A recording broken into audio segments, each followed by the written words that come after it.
Guys, welcome back to Medical Coding with Blue.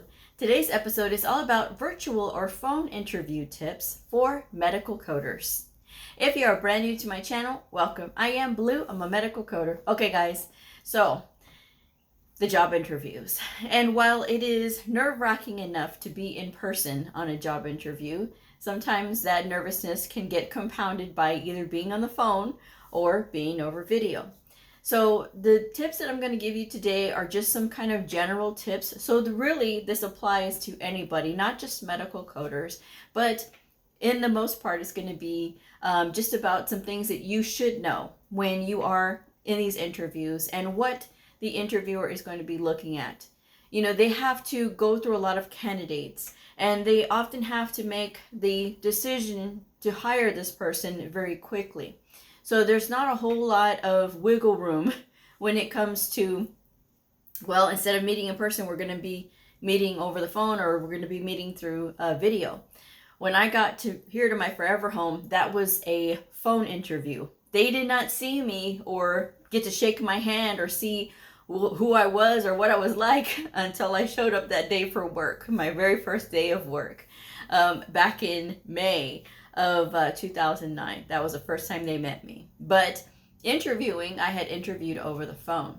So when you are interviewing over the phone as a medical coder, you do want to make sure that you have your medical coding manuals on standby.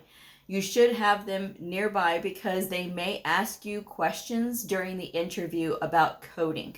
So if they are asking you about coding during the interview, you don't want to say, oh, hold on, let me go grab my books. You want to make sure that they know, well, let me look through my books, they're right here. You have to make sure that you are prepared, all right? So there's a lot of things that it can be good doing a phone interview. And you are having to rely on the cadence of your voice. You're also going to rely on the clarity of your voice. Sometimes when we get nervous, we stutter, or maybe we say a lot. Sometimes when we can't think of what to say, we'll say It happens. Try to control it and try to use the power of the pause. It is okay to pause, but make that pause meaningful in your conversation with this person. So you want to make sure that they can clearly hear you. So make sure that when you are talking on the phone that you are in an area where there's not a lot of background noise. That's the first thing that I will say about phone interviews. Being in a very quiet space is key because all they are relying on is the sound of your voice. If you sound like you have a bunch of people in the background, dogs barking or kids yelling and playing and things like that, that's not going to be a very good impression of you for this employer. Now, you may be proud of your children, and I will say this before I get further into the thing. You may be proud of your children. You may love your children so much as any good parent would, right? But when it comes to getting a job, when you are in the interview process, it is about you and that employer. They don't need to know anything about your family, your children, anything, nothing. They need to know nothing about them until you get into the job. Then yes, you can brag about your kids all day long. But when it comes to getting hired on, it needs to be about you, your certification, and the skills that you can bring to this employer, because that's really what they're looking for.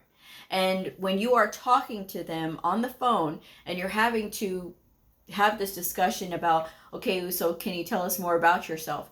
You don't want to talk about, well, you know, I have 3 kids and my kids are going to go off to college and I'm just so excited for them because they're on this and that. They don't need to hear that.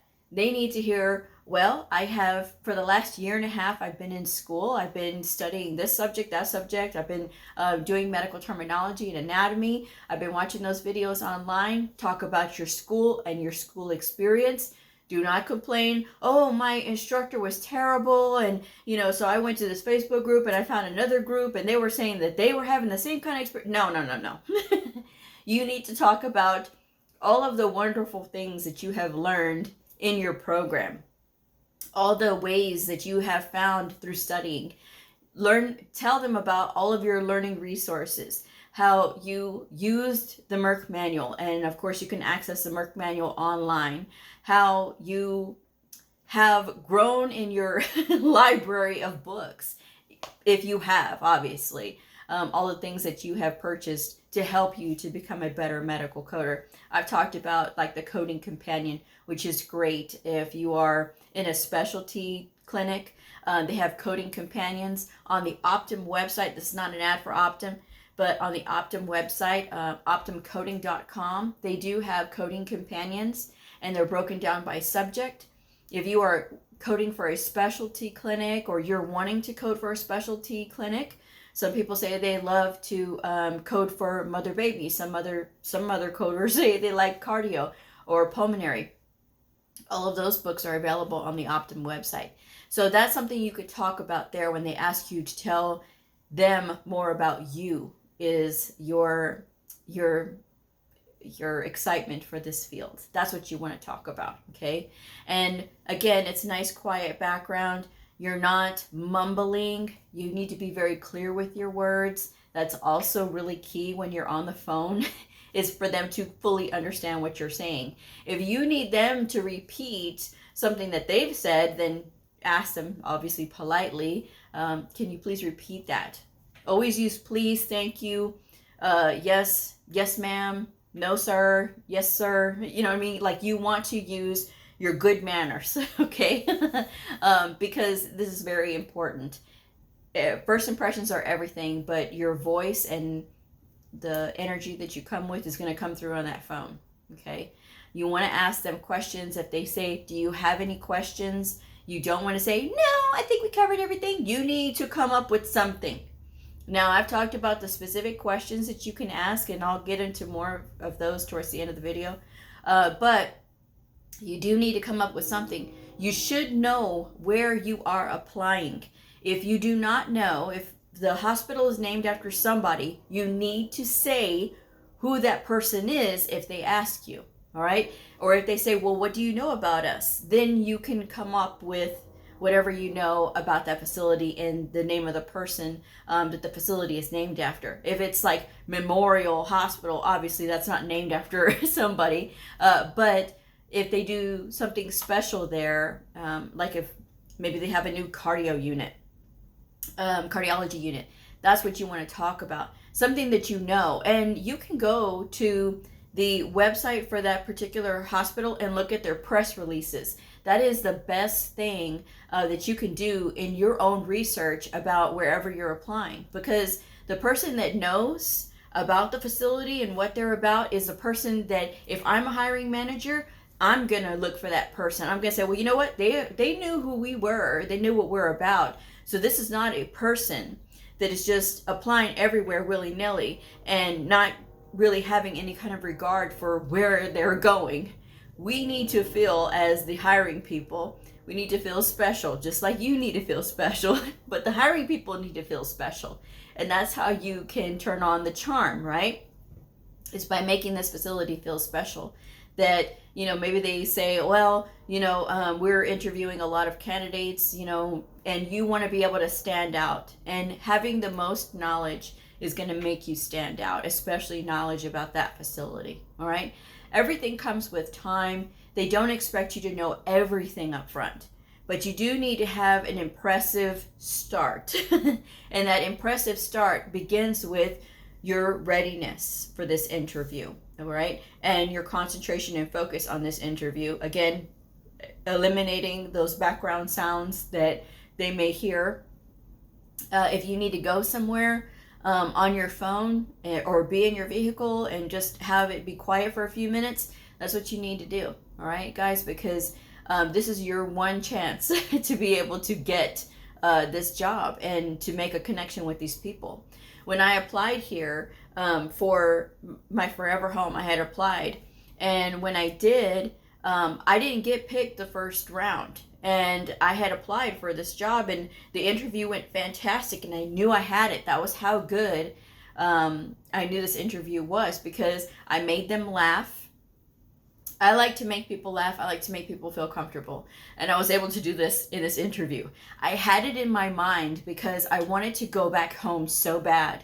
And where I am now is so close to my hometown that I was just like, I have to get this job. I wanted to get back home. And that was my whole goal, because I wanted to go home and be with my mom. My mom was sick at the time. And so I wanted to make sure that I was going to be there. So I did anything and everything I could. And I knew I was going to have to be prepared for this interview. And that was what I did. I connected with each and every person that was on the line, because this was a panel interview on the phone. I had 3 different voices I had to play with, and I'm having to think about how each one of them has a different personality. One personality was very strong. She was a former drill sergeant, so she had a very strong voice, and I admire her so much. She is one of the most fantastic supervisors I've ever had in my career. There are 2. And she is one of them. The other one is my friend Jessica. I call her my friend now because she has been with me almost my whole entire career. But Jessica is an awesome friend. But with this strong voice, okay, I knew I had this strong voice. Okay, all right, I got this. And I had another one who was very sweet sounding and very bubbly. And so I was like, okay, this is a younger person I've got to really connect with. And, so. And then I had another one. She was an older lady. And so, okay, this is somebody that's very respectful. You're respectful the whole time, but especially somebody that has a lot of wisdom and a lot of education, because she had her degree. And so there was a lot of like, okay, I've got to be able to connect with each and every single one of these personalities. And this was split second, on the phone, just hearing this and not knowing who these people were. I could imagine what they looked like, but I did not know until I got here. But needless to say, I charmed them pretty well, because even though I did not get picked the first round, I certainly got picked that second round. And that was for an even better position. So, as my mother says, it wasn't my time the first time that I went through on that interview process. It was the second time that I did the charm. So, if you go through an interview, you have a good interview, this is a good connection, and you don't get it the first time, don't be so discouraged that you don't apply again. If they open up the job listing again and then you apply again, change a little bit about what your approach is. Maybe that was what it was, okay? Because I've seen that. Somebody was talking about it on LinkedIn, that they've applied, and they keep getting rejected, and they don't know what they're doing wrong. There's a good chance either they are not passing the assessment test, or they are just not responding to them in a way that the managers are looking for. Okay, so that's something to think about. All right, so if you don't get hired and you want to work at that place and you had a good interview, then that's what you want to do. You want to make sure that you're trying a different approach. Sometimes that's what it takes, guys. Okay, now for the other side, if you're doing a virtual interview and you're having to meet over Zoom or Teams or whatever, you want to make sure that your background is clear and that it's not all like cluttered and things like that, and that you have a good space. And so it's better if you're up against a blank wall, because that's better for you. I really recommend not having like the virtual backgrounds, only because those can get very distracting, and you don't want to have like a beach scene, even though the beach scene would be fantastic, right? But not in an interview. It needs to just be your face, you let them see you, all right? But again, backing up against a blank wall is going to be a better bet for you, rather than just, a big old open room and they could see your bed or they can see all these other things. You don't want that, guys. You want to make it as professional as possible. Good lighting is really great. And of course, them being able to hear you. And you see how my body language is right now, where I'm leaned into the conversation. That's the same way that you need to be, because they can see you when they're speaking to you on these virtual interviews. So it's a little bit different from the phone. You can be as nervous as you want to, like with your body. All they are hearing on the phone is your voice. But in those virtual interviews, the only thing that's missing, of course, is, the handshake and that whole being in person. So when you are in a virtual interview, you need to be leaned into the conversation. You need to not be looking at the screen itself, right? You need to be looking exactly at the camera.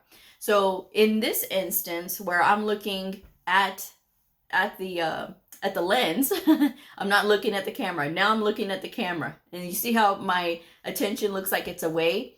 It needs to be right there. You need to be looking right at the camera. So even when you're using a webcam or maybe a camera that's attached to your computer, you need to be looking at that little dot where the camera is when you are having this interview, anytime that you're speaking to them. Because even though you may not be able to see their reactions, and you can look from moment to moment whenever you do get a chance to see what their reactions are, but when you are speaking, you want to make sure that you're speaking right into that camera and looking right into that lens, because that's going to make all the difference in the world. I've seen that with interviews. All right, I do interview prep for professional coaching, and so one of those things is whenever I'm doing an interview with somebody, I am looking to see how steady is their camera, because sometimes when people are on their phone is going all kinds of different ways and they're trying to hold it. You can leave it propped up against something if you are on a phone, or if you are again doing the webcam on your computer. Just make sure that you're not bumping the table or hitting the desk or something and making the camera shake. All right, that camera needs to be as steady as possible, and again backed up against a blank wall, and not using a virtual filter. I mean, I get annoyed with those because if you need to hold up something or show something, it's just the virtual background covers it. And again, I don't think that that's professional. It doesn't look professional. Even if the background is showing like a professional background, I still don't think that it looks professional. I think that you need to be on the camera so they can see you. All right. And again, in a virtual interview, you want to make sure that there's no background noise, that you're in a nice quiet place. And if you say, well, I have to go interview in my car, you really want to make sure that you can try to be in a place that is quiet, that you're not having any kind of background distractions, all right? Because again, this is going to be your first impression. They will see you and they will be judging you. Everybody gets judged. No matter how society says, we shouldn't judge, people judge each other. And it's never more so true than when you are in the interview process. It is very true when you are in the interview process, because it's that split-second decision that they're having to make about you. And yes, while we would love to, as new coders, new coders would love to be able to just be given a chance instantly and just have the red carpet rolled out. It doesn't always work that way, guys. There's very few new coders that get that red carpet treatment. Very few. So it's usually, if they do, it's because they are well connected. All right. You don't have to be well connected to get a job in this industry. What you do have to have, though, is some guts and some gumption and some stubbornness. That's what you really have to have. That's a main ingredient into getting a job. And you can't get frustrated at the first no, because you're going to get many no's. I got many no's myself. And again, back then when I was interviewing for my Forever Home Now, we didn't have virtual interviews. I probably would have been very nervous for a virtual interview, probably more so. But that's something that, it's just the technology now that we have. But again, preparing yourself well for a virtual interview by having your books as well nearby, so that way you can consult your books should you need to. Sometimes they're going to ask you those questions, and they may ask you coding questions, so you want to be able to be ready anytime they have anything to ask you. All right, that's really what they're looking for too, is readiness. The candidate that is not ready, or the candidate that is a lackadaisical approach, not properly dressed in a virtual interview, you must be properly dressed.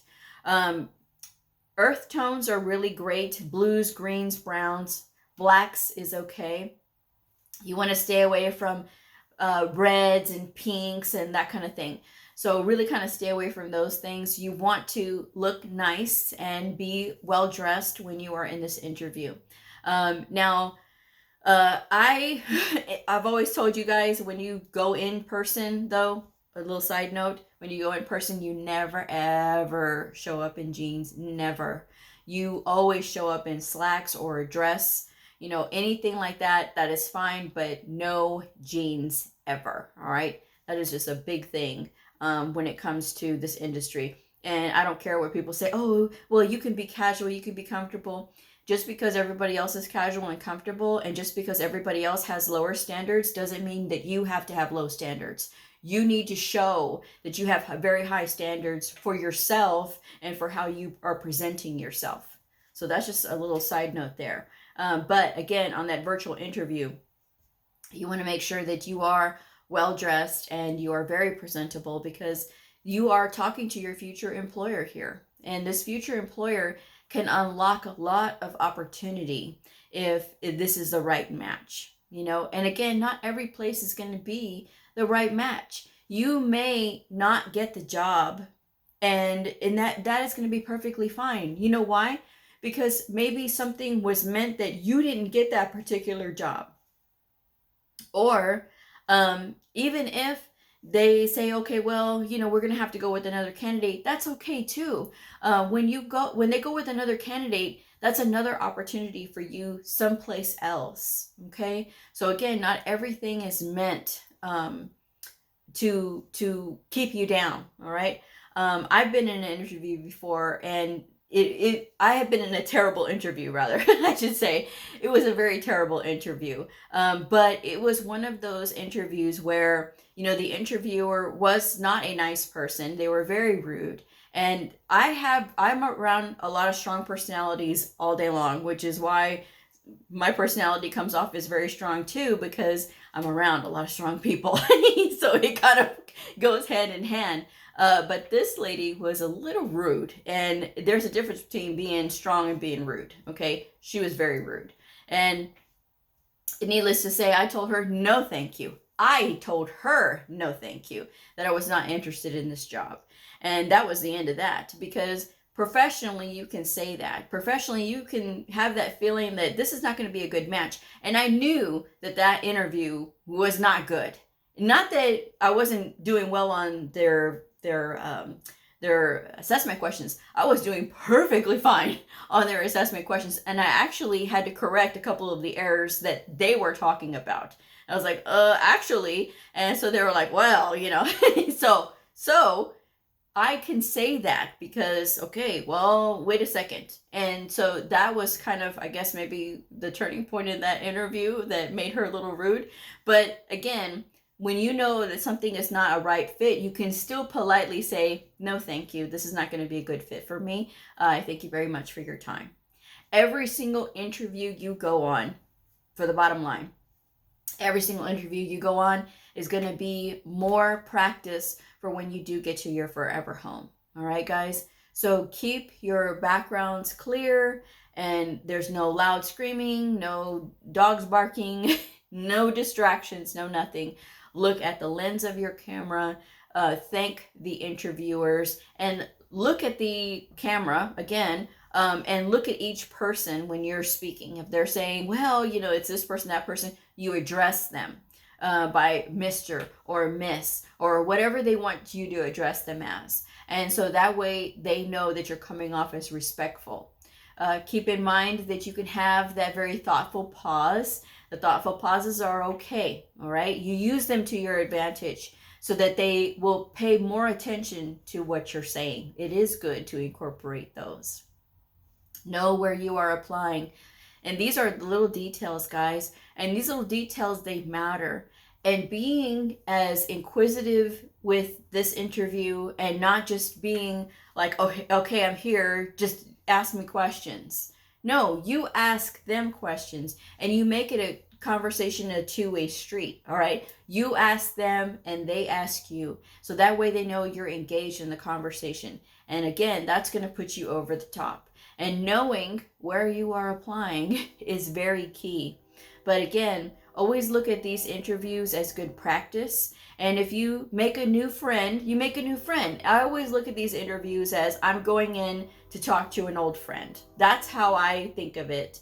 So that way my body can relax and I can just connect with that person, because we're both there for the same thing, right? They need a good employee and I need a place to work. And that's the way that I look at it. And so sharing any sob stories about, oh, my boss from my other place was so mean and that kind of thing, they don't need to hear that, guys. They don't need to hear it. I shouldn't have to say that, but I want to make it clear that I'm touching all bases. When you are in there, you are bringing and putting your best foot forward. You are talking up all the experience that you do have and all the transferable skills that you are bringing, because at the end of the day, that's what they need to know. All right. So with that said, I'm going to go ahead and wrap this one up. Thank you guys so much for joining me. Best of luck to you out there. If this video helped you, please like, subscribe, and share, and I'll see y'all next time. Bye.